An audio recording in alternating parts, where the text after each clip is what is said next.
X-ray খেয়াল করো, তোমাদের আগে যে এক্সরেটা দেওয়া হয়েছিল সেটা ছিল একটা ডিস্টেন্ডেড অ্যাবডোমেনের এক্সরে।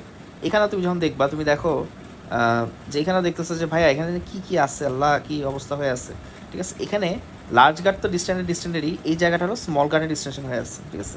কারণ এরকম মানে ক্লিয়ার আর্কিটেকচার বোঝা যাচ্ছে না, অনেকগুলো গাটের ওয়াল, এটা হলো স্মল গার্ড অফ, মানে স্মল গার্ড ইজ ডিস্টেন্ডেড। আর এই দেখো স্মল গার্টের মানে লুমিন, মানে ওয়ালের যে আর্কিটেকচার সেটা খুব ভালো করে দেখতেছো। এর জন্য এটাকে, এই সাইনটাকে আমরা বলি রিগুলার সাইন, হ্যাঁ। আগের একটা এক্সরেতে আমি দেখাইছি। আচ্ছা, এখন এটা ইম্পর্টেন্ট নয়, এটাই মানে এটা দেওয়ার উদ্দেশ্য হলো যে এক্সরে ক্যান বি মিসলিডিং। তোমরা মোটামুটি সবাই এক্সরে দেখে দেখো ওই গাটের দিকে তাকায় আসছো, কিন্তু এই রোগীর ফাইন্ডিং হলো রোগীর এখানে একটা ফ্র্যাকচার আছে, হ্যাঁ। তো এটাকে বলা হয় ইন্টার ট্রোকেন্টারিক ফ্র্যাকচার, ঠিক আছে। এইটা হলো তোমার গ্রেটার ট্রোকেন্টার, এইটা লেসার ট্রোকেন্টার, ট্রোকেন্টারের মাঝখান দিয়ে একটা মানে ফ্র্যাকচার লাইন আছে, এটাকে বলা হয় ট্রোকেন্টারিক ফ্র্যাকচার। এবং আইডিয়ালি আমাদের যে ইসচিয়াল টিউবারসিটি এবং তোমার লেসার ট্রোকেন্টার, এটা এক লাইনের মধ্যে থাকে, হ্যাঁ। এখানে যদি দেখো যে এটা এক লাইনে নাই, ট্রোকেন্টার একটু উপরে উঠে গেছে স্লাইটলি, ঠিক আছে।